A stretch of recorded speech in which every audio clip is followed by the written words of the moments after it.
आज के वीडियो में हम पढ़ेंगे ज्योग्राफी का चैप्टर 3 और इस चैप्टर का नाम है वेदर एंड क्लाइमेट। सबसे पहले मैं ये वर्ड को डिफ़ाइन कर देता हूँ कि वेदर का मतलब क्या होता है और क्लाइमेट का मतलब क्या होता है। वेदर का मतलब होता है जो हर दिन टेम्परेचर चेंज होता है, उसी को वेदर कहते हैं। और लंबे समय के लिए जो कांस्टेंट टेम्परेचर रहता है उसे ही हम लोग क्लाइमेट कहते हैं। फॉर एग्ज़ाम्पल, अगर मैं आपको बोलूँ राजस्थान, तो आपके माइंड में सीधा ये चीज़ स्ट्राइक करेगा कि राजस्थान का जो क्लाइमेट है वो बहुत ही गर्म है।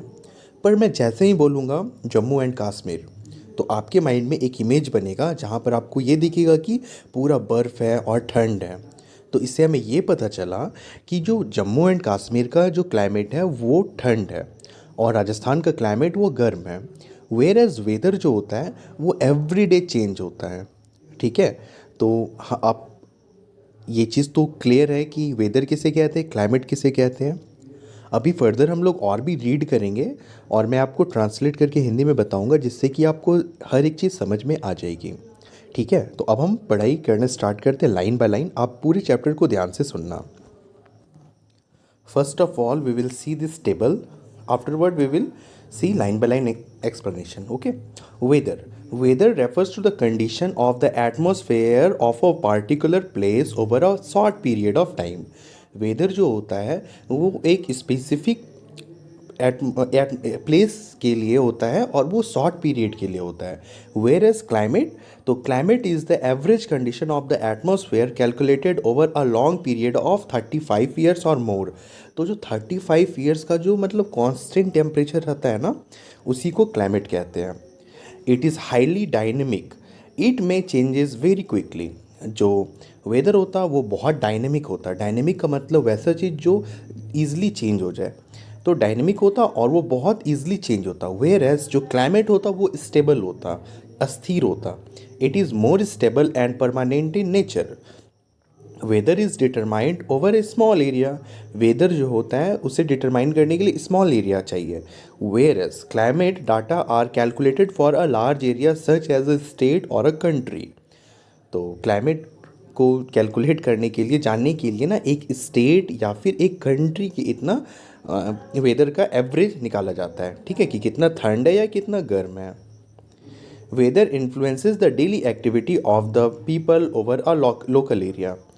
फॉर एग्ज़ाम्पल, कि आपका स्कूल है, ठीक है, और आप स्कूल का टाइम हो गया है, बट उस वक्त बहुत ज़ोर की बारिश हो गई।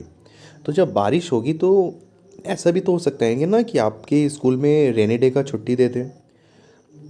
तो वही यहाँ पे लिखा गया है कि weather influences the daily activities of the people over a local area, whereas climate help to determine and understand broader themes such as climatic belts, natural vegetation, reasons and cropping, pattern of a country or continent or the world as a whole। ठीक है। तो जो भी चीज़ अभी हमने पढ़ा, इसे अब हम लोग यहाँ पे लाइन बाय लाइन पढ़ते हैं और आई होप मैंने जो अभी वेदर और क्लाइमेट में फ़र्क बताया वो आपको समझ आ गया होगा। Not all days of year feel the same. हर दिन, एक साल के जो हर दिन होते हैं वो हमें एक दिन जैसा नहीं लगता। किसी दिन ठंड होती है तो किसी दिन गर्मी होता, किसी दिन बहुत बारिश हो जाती है। Some days are hot, some days make us feel cold, some days are cloudy, while some days are humid and make us sweat a lot. Sometimes days are marked by bright sunshine, while some days may be wet and windy. किसी दिन बहुत ज़्यादा धूप हो जाए तो किसी दिन बहुत हवा चलने लगे। Daily changes in the state of the atmosphere of a place is known as weather. और जहाँ पर डेली चेंज हो स्टेट ऑफ एटमोसफेयर, कभी ठंड हो कभी गर्म हो, उसे ही कहते हैं weather. Weather is defined as the atmospheric condition of a certain place at a particular point of time. All weather changes take place in the lowest layer of the atmosphere, the troposphere. आपने इससे पहले I think chapter पढ़ा होगा atmosphere, तो आपने उस chapter में देखा होगा कि एटमॉस्फेयर का 5 लेयर होता है। ट्रोपोस्फेयर, स्ट्रेटोस्फेयर, मेसोस्फेयर, थर्मोस्फेयर और एक्सोस्फेयर। अगर आपने नहीं पढ़ा तो आप प्लीज़ जो एटमॉस्फेयर चैप्टर है उसमें जाकर देखें। ठीक है। तो जो भी वेदर एक्टिविटीज़ होता है वो सबसे निचले परत में होता है, यानी कि ट्रोपोस्फेयर में होता है। They may be different. There may be different weather condition even during a day. A sunny morning may be followed by a rainy afternoon. और ऐसा हो सकता है कि सुबह में धूप हो बट दोपहर में बारिश हो जाए. Again, two reasons with in the same city में एक्सपीरियंस डिफरेंट वेदर कंडीशन. और कई बार आप ऐसे भी सुनते हो ना कि आपके घर में बारिश हुआ बट आपके फ्रेंड के घर में जो आपके ही शहर में रहता है उसके घर में बारिश नहीं हुआ, उस साइड बारिश नहीं हुआ. तो वही चीज़ यहाँ पे लिखा गया है. For example, Kolaba in South Mumbai may experience heavy shower, while Juhu, situated slightly in the north, may enjoy a sunny day at the same time. Weather changes over a short period of time. तो यहाँ पे हमें ये चीज़ समझना है कि जो weather होता है वो शॉर्ट पीरियड ऑफ टाइम के लिए होता है. Climate, on the other hand, refer to the sum total of the average weather condition that prevail at a particular place over a long period of time. Daily weather conditions such as temperature, rainfall, humidity, cloud cover, and sunshine of a place are analyzed over a period of 30 to 35 years to determine the climate of the place. किसी भी place का climate determine करने के लिए वहाँ की rainfall, वहाँ का टेम्परेचर, वहाँ का ह्यूमिडिटी, ह्यूमिडिटी का मतलब होता है नमी, क्लाउड कवर कि वहाँ पे कितने बादल आए, and sunshine of a place are analysed over a जो 30 टू 35 ईयर्स का जो पीरियड होता है ना उसमें एनालाइज करके उस जगह का क्लाइमेट बताया जाता. Accordingly, we can say the Sahara Desert is a hot desert type of climate, while Sri Lanka is an equatorial climate. Several other types of climate are prevalent throughout the world, each having its own characteristics.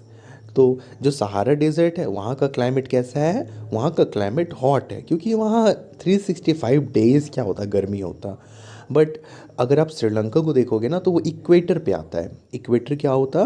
अर्थ के बीचों बीच एक line, imaginary line cross होती है, उसे ही हम लोग equator कहते हैं. Thus, we see that while weather may behave in an erratic manner, climate is far steadier and also cover a large area. तो आपने ये देखा कि जो वेदर है ना वो चेंज होते रहता, बट जो क्लाइमेट होता वो बहुत स्टेडी होता, यानी कि बहुत अस्थिर होता और बहुत बड़े एरिया को कवर करता. Earlier, to determine the climate of a place, observation and recording of different element of weather such as temperature, pressure and precipitation were taken. Now satellite images provide relevant information on the climate of a region more quickly and accurately. पहले के time में क्या होता था? पहले के time में ना जो टेम्परेचर है और प्रेशर है और प्रिसिपिटेशन यानी कि जो बारिश हुई है उसकी मदद से वेदर या फिर क्लाइमेट कंडीशन निकाला जाता था. पर आजकल क्या होता है? सैटेलाइट इमेजेस के मदद से हम लोग क्लाइमेटिक कंडीशन निकालते हैं जिससे कि हमें बहुत जल्दी पता चलता है और बहुत ही एक्यूरेट पता चलता है. Now we will see the topic elements of weather. Elements यानी कि क्या क्या क्या मिल के वेदर होता है, वेदर बनता है किस किस चीज़ों से मिल के. ठीक है, तो वो चीज़ अब हमें पढ़ना है. तो elements of weather. Weather has a several component और element that are essentially for determining the climate और अ रीजन और अ प्लेस. मैं आपको बताऊं एलिमेंट ऑफ वेदर डिटेल्ड में, उससे पहले जो एलिमेंट्स है ना उसके नाम आप अच्छे से याद कर लो. ठीक है, तो आप कहीं पे नोट डाउन कर लो और उसको पहले मेमोराइज़ कर लो, फिर आप आगे पढ़ना. ठीक है, ताकि आपको जल्दी से याद हो जाए. तो एलिमेंट्स ऑफ वेदर होता है temperature, wind, atmospheric pressure, humidity, precipitation, dew, sunshine और क्लाउड कवर. तो ये सब चीज़ें डिटरमाइन करती है कि वेदर कैसा होगा, यानी कि ये सब एलिमेंट्स होता है वेदर का. ठीक है, मैं एक बार फिर से बोलता हूँ, आप नोट डाउन कर लेना. Temperature, wind, atmospheric pressure, humidity, precipitation, dew, sunshine, cloud cover, ये सारे जो चीज़ें ये अफेक्ट करते हैं वेदर को, यानी कि इन सारी चीज़ों से मिलके बनते हैं वेदर. ठीक है, इसके बारे में अब हमें डिटेल में पढ़ना है एक एक करके. बट मैं चाहूँगा कि पहले आप ये चीज़ मेमोराइज़ कर लो, उसके बाद आप डिटेल में पढ़ना स्टार्ट करना. ठीक है, तो मैं अब कंटिन्यू करूँगा नेक्स्ट पार्ट से, यानी कि एलिमेंट ऑफ वेदर के टेम्परेचर पार्ट से. तो आप तब तक ये जो एलिमेंट है इन्हें अच्छे से याद कर लें, फिर मैं कंटिन्यू करूँगा नेक्स्ट पार्ट में। Okay, see you in the next part. Thank you so much for watching this video.